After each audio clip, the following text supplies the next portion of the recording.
Yeah, I mean, a statement like you said, that, thank God Chopin was born in Poland. I mean, that talent. Well, we even know that when he came to Paris, who was it who offered to fix both his piano playing? Kalkbrenner said, "Don't worry, I'll take care of you. I'll get rid of the weirdness in your playing and the weirdness in your compositions." I mean, oh, thank God Chopin knew himself so well.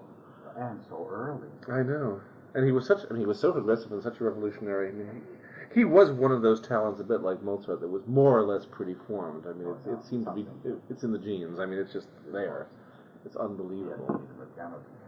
Not really, no. And it's amazing. And of course, the other good thing about Chopin is that he knew that tradition so well. He had he had Elgar, and he had somebody who introduced him to Bach and Mozart and all these things. So he knew it and respected it, and took the real stuff out of it. He didn't take tradition out of it. He took the real stuff. Wanted him to do his opus, what we now call the Opus 4 Sonata, the C minor Sonata. He wanted to get him, and Chopin still had to do a minuet in 5/4 time. Yeah, exactly. But he never wanted it published. He didn't want it published. That was a big surprise to him when it was published. Piano. Yeah. But people wanted a sonata to show that you're respectable. Yes, and Elsner wanted him to be able to do this, but he didn't go crazy, and that let him alone after that. No. And of course, one of the most astonishing things about Chopin is that if you ask me to talk about Chopin, one of the most astonishing things is his perfection of form. I mean, this is one of the, but it's not architectonic form. It's formed like a plant. I mean, that grows toward the light. Every leaf is different. It's not great monuments that he writes. Well, sometimes he writes a monument. But now let's see where we're getting a bit off track. Back to Horowitz. I just wanted to finish off a bit. He made some very nice comments about the Mozart and the Brahms, but then. About the Chopin piece, he asked, would I mind if I just shared a couple of thoughts? Oh, I also played the F minor Fantasy, I remember. He asked, would I mind if, he said, I don't want to show, he said, you're a very good pianist, I don't want to show you things, but one thing he did say, he said that he felt at that point, when I was playing Chopin, especially melodic stuff, he felt that, he said, I'm afraid you do the same thing that virtually every young pianist does. He said, you need to have more experience. He said, but when you're making crescendos in the right hand, in nocturnes and things, you have to support it in the left hand. He said, you just can't be a melody man. He said, and he showed me what I meant, and of course it was a classic example. He said, because he said, if you just make this crescendo in the right hand and don't bring the left hand along with it, he said, you'll get this ugly sound up here. And I thought this was very interesting because, for my taste, he always liked pianos brighter than anything I really would have liked too. So because, I mean, that was one of my standard reservations, like everybody, was that sometimes it got glassy, let's face it. But he was very concerned, and I mean, one of the greatest things he had was this acoustical sense, this sense of, shall we say, vertical sound, and then, creating interest. I'll tell you one specific thing which will be a bit wordy, but in the Fantasy in F minor of Chopin, after the B major middle section, which is like a dream or being asleep, it sort of stops on a 5/7 chord with a fermata, and then bang, it goes back to the fantasy material. And that's when he started talking about stage makeup. He said, may I suggest a way you could make this much more dramatic?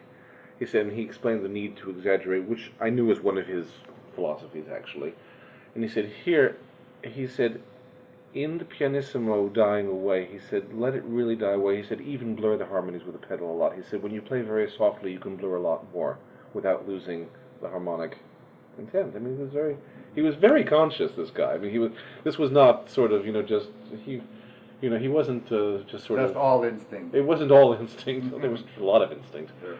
And I would not say he was intellectual or cerebral, but he was very conscious, very shrewd and clever, and had an incredible ear.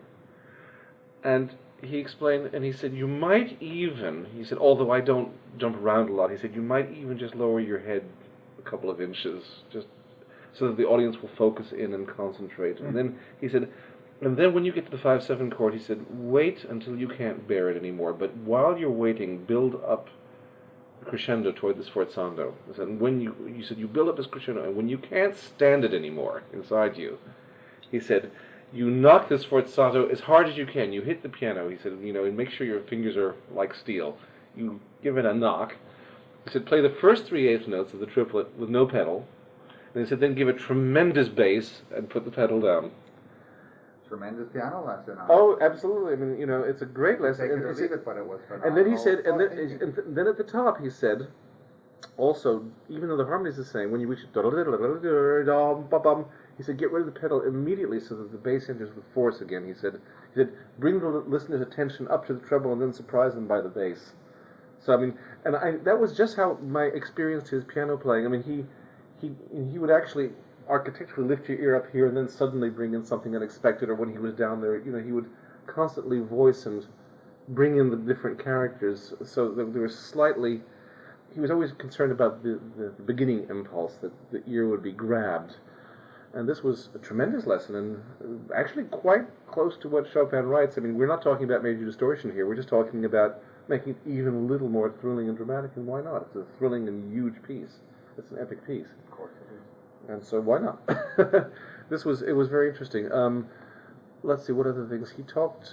Was there? This will be so wonderful because any pianist that will be reading this will have a real piano lesson from Horowitz, from what you have just said. Exactly. It's passing on, hands-on. Yes, exactly, passing on. And also he didn't show it to me. The only thing he showed me was that sforzata chord. He said, and he banged it on the top of the piano. He said, "You must." He said, "It must be like steel." He said, "Merciless," or something very hard. He said, "Don't worry." He said, "Don't worry about making." Fantasy, by the way. Oh wait, I'm sorry that I interrupted you. Don't be afraid of what. He said, "Don't be afraid of making an ugly sound there." He said, "This is an ugly." He said, "This is an ugly moment." He said, especially after the heavenly playing you've just done. He said, "It's this brutal I'm not quoting him, but he implied it's this brutal contrast which is so important." Yeah. Hey, it's good. It's a good music lesson. I mean, that's what composition and music is about. I heard recently his performance 49 of the F minor Fantasy. I've never heard that. That's interesting. Nobody has, because it's one of those Carnegie Hall acetates that was one that I was over with Pariah, and she said, "Did I ever hear this?" I said, "No." So we listened to this. It was exactly what you're saying. You should hear this Fantasy in F minor, larger than life. Wow. I hope it comes out on I hope so too. It's well, at least with Horowitz, we know there's a good chance that it will too, because 1949. People who are taking care of his legacy Vanda and so on, I mean, they know what they got there. They're not some sort of somebody senile widow in northern Albania. Horowitz's need was that he couldn't. At this time, he was truly now an isolated man. It was not 1985. No, in 76 he was not very isolated. As a matter of fact, at the end of our meeting, he had them bring down coffee and some piece of cake and so on, which of course he didn't have because he was watching his weight. He was very proud of the fact that he had just done that gala at Carnegie with Fischer, Dieskau, and Bernstein. Everybody said, "I'm the oldest, I'm the only one who doesn't have a pot belly." He was very, very proud of all that. But anyway, he also said, let's get together again at some point. He said, Harold talks to me all the time when you're around. So at one point I actually said to Shaw, I'd love to go spend another evening with Mr. Horowitz if he'd like. And Harold got back to me and said, not the best time. And he said, I don't know what it meant. And after that, and then a couple of years later, he left Harold and went to Gelb. And so sort of the immediate connection was lost. So that's kind of why I didn't follow it up more. So, but anyway, that was kind of an outline. What else did he? I'm just trying to think of specifically. He talked about a few details of phrasing and so on. But I think that thing about the fantasy was the single greatest concentration of the essence of what he was talking about, because you get the blurring, the colors. It made me think instantly of this performance that I heard in October, which was just the most demonic. Oh boy! I love that aspect. I must say, I love that aspect of his playing, and that was the aspect that always most got me.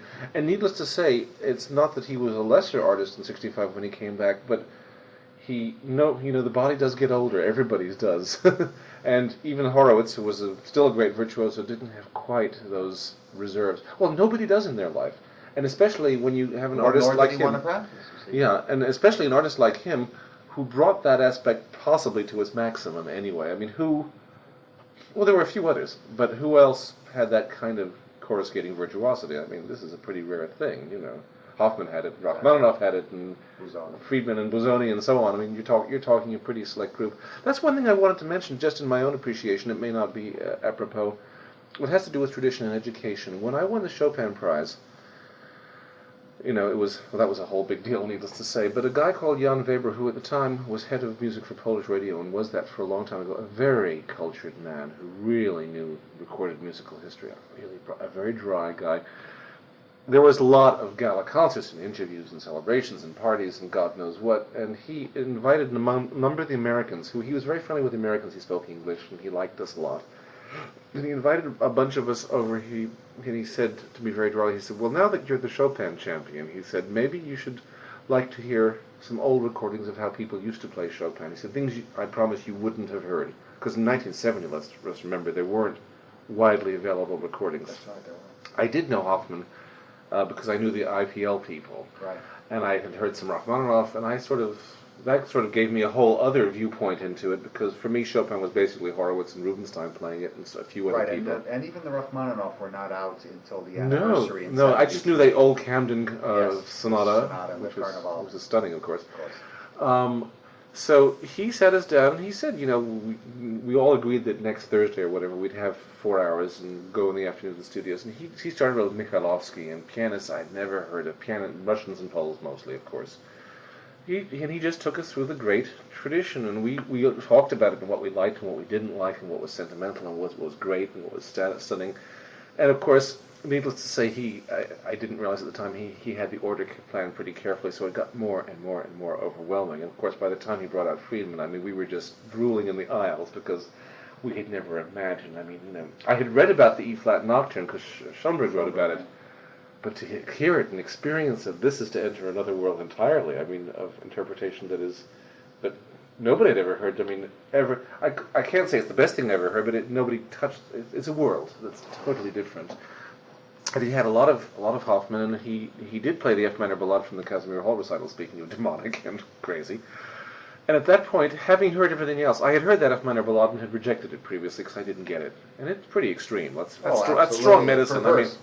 It's perverse. I mean, that actually makes some of Horowitz's perverse things seem pretty tame. Of course, yeah. And also, its demonic quality is simply terrifying. Simply, staggeringly terrifying. I mean, that's unbelievable. And he set us up, and then he put on the F minor ballade, and I remember saying to Jan, I said, oh, I don't like this. He said, well, listen. I mean, I fell apart. I was ready for it. It was like, after all the banderias, I mean, he took out the sword and he just sort of smiled to himself. He said, I think it's important for you young pianists to know. It certainly It's important for you to know what can be done, what has been done. And he also said, don't buy the mythology that people in the past were bad musicians and unfaithful to the text. He said, because as you hear, some of them were astonishing, including Hoffman at many times. I mean, it was a model of light and clarity some of the time. Yes. And I was just overwhelmed, needless to say, by the whole thing. And it made me listen to Horowitz in a whole new light, because for me he was always this magical being who nobody else played the piano like that, and nobody else plays like Horowitz in history. But seeing him in the context of Godowsky, Hoffman, Friedman, Rachmaninoff, and a few others, I suddenly realized he's related to something. Yes. He comes from somewhere. There are antecedents. This isn't just. I mean, yes, it is his own genius, but it isn't just a sport of nature. I mean, he comes from he's very well... I may begin the whole thing with this, you see. Very well, very well. So I learned that he wasn't a freak. I mean, he was extreme, but he wasn't a freak. And I also was very comforted, oddly enough, in the fact to learn that, a Hoffman at his most demonic had that quality too, that positively scary quality. And, and I thought, Horowitz also didn't invent that. I mean, I don't think any of us invent anything in the world. We take it. It's all one-on-one music. I mean, in life, isn't it? We all take from our teachers and learn. And I think that was a revelation for me. And I'm always indebted to Jan Weber, and I've told him many times. How do you spell the name? Weber, like the composer, and Jan, Jan. And I was always very indebted, and it was a revelation. I think so, but I'm not sure. I mean, he certainly was 5 years ago. The last time I saw him, he looked fine, but I don't know. Yeah. He always wore dark glasses like General Jaruzelski. I don't know if he had an eye condition, but he seemed perfectly fine. And there was another critic there who also played a lot of recordings for me. But there were some people who managed to have all 78s lying around. I guess they've been there since forever, and were destroyed in the war somehow. So that was really an eye-opener. Boy, I mean, and plus to hear that whole generation of people playing mazurkas, I mean, I had no idea. Because once again, Only really Horowitz had some link to Yes, that yes, tradition. once again, Rubinstein good. played mazurkas really beautifully. Yes, but it not was that late. it was different. No. It was different. Almost it was, like a German. He was more modern, oddly enough. Yes. Rubinstein was really a modernist. Yes. Really a modernist. I mean, he had that gorgeous sound and he had romantic sentiment, but he was a really pretty squeaky clean guy mostly. Yes. And by the way, and Rubinstein was a much greater pianist than some people have given him credit for. Oh God. I mean, I'm talking fingers. And that'll come out. Oh yes. And natural. I mean, boy, that guy played. Even Horowitz said Oh, he had a good piano technique. Oh, absolutely. I mean, did you see that movie, the Carnegie Hall movie, with Heifetz and Reiner? And Rubinstein is supposed to play that concerto by this, dorky, this horrible thing, which he actually learns. And you just sit there, watch the guy plays. Shit, I mean, he's burning up the piano. I mean, what is this about? He wasn't such a good pianist. Have you ever heard the '64 Moscow recital? There's no perfect recital. No, I haven't. I have a tape of it. It's been getting around recently. We have to stay in touch because I'd like to hear some of these things. Yeah. Oh, I have so many interesting things, and a couple of kids at school now. They're the new breed of pianists. You were mentioning who know all of these recordings from 10 years old, and they collect them and they. Oh, that's good because I was beginning to lose faith. I think when we spoke a couple of months ago. Some wonderful kids there now. I don't know if I told you the story. Miriam Fried's, maybe I did. Miriam Fried's husband, Paul Biss, is at the University of Indiana. He's professor of violin, and of course, he's my age, and he grew up admiring all the people we all admired on the violin, of course, and other musicians. And at one point, he was giving a master class, and after everybody was finished with his own class, he sort of talked about, what you should really, if you haven't heard it, you should go hear Chrysler's recording of X piece by Chrysler. And they sort of looked blank, all of them. And he said, how many of you have heard it? And there wasn't one hand that was raised. And he said, hey, next master class, no playing, I'm going to play records for you. He said what was really astonishing was that violin majors, this must have been 10 years ago he said this, violin majors at a pretty good music school, more than half of them have never heard a Heifetz record. Isn't that unbelievable? They've heard of him. Isn't that unbelievable? And he said what was interesting was Heifetz, of course, all their jaws dropped, because Heifetz has that effect on violinists the way Horowitz does on pianists. I mean, it's just... doesn't matter what. I mean, you just can't believe anybody can play the instrument that way. And he said, but what was really interesting was that most of them didn't like Chrysler at all. They hated the slides, they hated the liberties, they hated the basic style, the sound of the vibrato. And a lot of them just hearing it though. And they said that they preferred Itzhak Perlman's performance. And he said, no, Itzhak plays those pieces very nicely, but he said he was really disturbed. So he said, I can only suggest that you listen again and again and again, and listen to other people, because it is the style of an era. I mean, Perlman is more like Rubinstein in comparison. I mean, it's much more modern and clean and beautiful and gorgeous, marvelous. But back to mazurkas, yes. I mean, Rubinstein played in mazurkas in this kind of, should you say more German? I mean, more academic manner. More academic, quite beautifully, needless to say. Yes. But Horowitz was the first person who bewitched me with a mazurka. I remember that one at his return recital in '65, the C sharp minor. There's never been one like it. Whew! I mean, once again, I had no place to put that in the hierarchy. And then when I began to hear some of these old folks doing things... This is very valuable. Yeah, I mean, doing, Mikhailovsky and all kinds of Polish pianists whose name I can't even remember right now. I have them written down upstairs. And I began to hear a bit of elements of those style. And then, of course, getting to Friedman as kind of the icing of mazurkas, I thought, once again, it's different than Horowitz, but it has that bewitching quality. I mean, it makes you mad, it makes your blood boil, it makes you cry. It turns on a dime. It's volatile.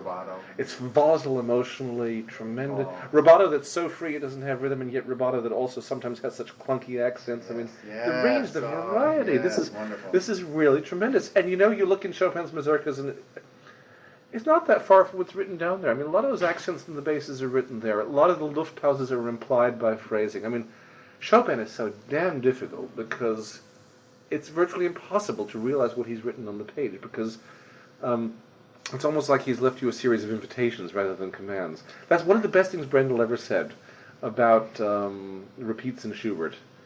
Or I think even in Beethoven, but I think especially in Schubert, he said, I look at them as invitations rather than commands. And I think, thank God that a man of his kind of, shall we say, pedantic outlook can actually, I mean, this is not necessarily like a traffic court of law, It's incredible. And Chopin is full of ambivalence and suggestion all the time. And one tale, speaking of great pianists, I know a pianist in Prague called František Naxian, who's the son of a distinguished pianist.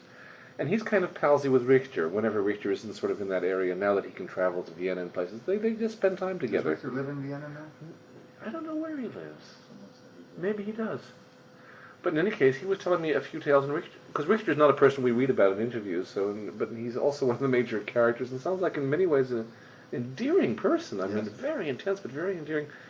He, at one point, after a recital somewhere, he'd played some this and some that, and he said, Franto, you shouldn't say, he said, I shouldn't say this, but I find Chopin so much more difficult than Beethoven. He said, because with Beethoven, the architecture is so secure. If you obey it and if you play it pretty well, the message is there. He said, with Chopin, there's every note you play leaves you many, many choices for the next, he said, and it's not a question of right or wrong. There's this ambivalence and there's this inspiration, he said, and sometimes, he said, I play Chopin and I miss it entirely, he said, because I just, at the moment, can't find those connections. He said, it's so much more, he said, ultimately, he said, for me, it's a much greater challenge than Beethoven. I thought, it's nice to hear, because even I, who play so much Chopin all the time, I'll come back to a piece I know so well, and I'll look at it, I'll think, I can't find, it takes me a while to find it. The intuition has to come out. Because it's not just merely following a recipe. I mean, no music is following a recipe, but it's not just sort of, here you play piano, here you play staccato, here you play an accent. That doesn't do it. You have to pay a lot of attention in Chopin to all those structural things, but then there has to come a whole extra level of freedom, of fantasy, of, because without that, the music ain't much. I mean, he's on the road to Debussy, shall we say. I mean, Debussy is practically no structure. I mean, Debussy is, of course, actually a very structured composer, but but if you don't have the magical atmosphere of Debussy, you ain't got much. So, but I was just very. It was Chopin who said, "I want to emancipate music from the measure." Yeah, absolutely. He does. I mean, and it is elusive, very elusive. It's elusive, and yet, as I say, because he was such a absolutely distinguished intellect, Chopin, and so well schooled as well. You just can't get up there and swim around and just make any nice noises you want. That doesn't work with Chopin either. There's tremendous rigor as well, and that's one of the hard things about him, because he's so rigorous and so hard. Steuermann said the same thing to someone once on a bus. I was overhearing him coming, and he was talking to some. I don't remember. I think his name was Philip Leland, and he said, he said, after all these years, he said, because he just played a recital and said the Chopin Ballade. He says, the Chopin Ballade is the great test of your talent, not a Beethoven sonata. How interesting. How interesting. And we'll use that. I always like to hear that, especially from somebody whose orientation is very Germanic. And yes. Very, because it's not a question of it being true, but it is so damn difficult in that sense. And it remains challenging. Horowitz terribly grappled with Chopin. I don't think so it was too. Natural at all to him. No, I don't think so either. It's very interesting. I spoke to a young man from Boston whose name I've forgotten, who's a pianist, who'd gone backstage after the last Horowitz recital in Boston, which was quite a while back, I think. But in any case, he was quite overwhelmed and excited to meet the great man. And Horowitz heard he was a pianist and said, "Oh, you were a pianist?" He said, "Oh, Schumann was pretty good, but I'm so proud of the Chopin. He'd played the G minor ballade again." Yeah. And the kid, this guy, really didn't like the G minor ballade. He thought it was like a horror show. And there was Horowitz said, "Now that was really beautiful. Don't you agree? I mean, that was really special. Schumann was okay, but don't you think the G minor ballade was just great?" And the guy sort of said, "Oh, it was marvelous, Mr. Horowitz," and they sort of left because it shows another an example. That's what he was really obsessed with that piece, and he couldn't get it the way he felt was it. Always trying to make people. He 4 recordings of it. 4 recordings, and he played it I heard it a number of times in public, and it was. It's not that he didn't know the others. He of course sure. recorded all of the others. Too. Sure. But I mean no, he didn't record the F major. No. The first ballade of Chopin is a big problem if you look at it as rather than just another piece that we all know so well. That's not an easy piece, and he chose. I mean, I must say I felt that about that particular piece that was almost a laboratory for him, and I mean in that piece you would find the greatest range of what you would call his distortions and crazinesses. I mean, to the point where some things were you sort of say, "Huh?" As it went by, you think, "No, just a minute, what's going on here?" And it's so differently distorted than the Hoffman performance of the G minor. Very differently distorted, yes, which is also very distorted and very, very fascinating like too. The F minor. That is the ultimate. I mean, fantastic. I love it too. I mean, that's simply incredible. That D-flat section going on into affinity is one of the great moments of eroticism in the history of, you know. That's the climax, boy. And no orchestra can do that. No anything but the piano. And it's painful, and it's ecstatic and painful. Can you imagine that? And live performance. And to be sitting there in that little hall at Curtis with that happening at you, I mean, that's so nervous too. Yes, of course, because that was a horrible occasion. You know, I mean, I think that was when he was fired or something. Greg Benko told me that was given after he was fired as the director of the place. Of course, by then he'd been drinking a lot and all of those things. Talk about strange and unusual on all levels. I mean, from the marriage to his, inventions to his inventions and the drinking problems. That little book called The Amazing Marriage of Marie Eustace to Joseph Hoffman, that diary that she kept. I saw that. Yeah. Oh, it's fascinating. It's fascinating. I mean, this man was a bona fide genius, among other things, yes. and a real genuine nut, and a genuine everything. And simply big time inventor. Simply amazing. And speaking of repertory, that guy had a staggering repertory. He played 265 works he played in St. Petersburg. Unbelievable. And Greg had all kinds of memorabilia. I mean, there were programs from 1922, 23, and stuff. Also, I saw maybe there or somewhere else. Speaking of the old guys, because we know Friedman, Rachmaninoff, all these people from these mostly little pieces. Where you look at Friedman's concert programs, full of big stuff. I mean, there's the 111 sitting there on the list of sonata, the Passion. I mean, all the major stuff. And then at the end, there's a whole. And Rachmaninoff's programs too. Rachmaninoff played a lot of big stuff. Oh, and all interesting programs. Mm-hmm. Very. Yeah, interesting Greek works. ballade to this Scriabin sonata. Absolutely, and Beethoven sonatas and all kinds of things. I mean, it would be fascinating. 111 too. Yeah, that was a big Rachmaninoff piece. Imagine Rachmaninoff asked RCA to record it, I know. and they never. Isn't that a shame? I mean, it shows you, unfortunately, in terms of musical culture in the world of the century, that, as always, I mean, Schnabel was able to organize the Beethoven recordings, which I think is a wonderful thing.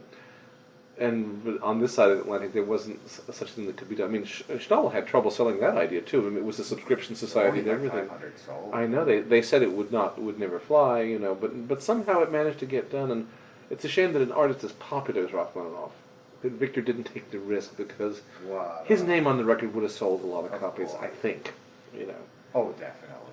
Imagine if we'd had. I mean, thank God for the Carnival and the B-flat minor sonata. Thank God. That's a whole other. Because we see that he had a great, massive organizational mind. Tremendous. Oh yes. I mean, he was actually not very spontaneous. I mean, no, that was all. That must have been exactly the way it was every day. It was not Germanic, but it was marvelously organized and architecturally. It was high Byronic with a tremendous structure underneath that had only his own point of view going. Yeah, absolutely. The accents he finds and the dramatic moments he finds. Tremendous guy.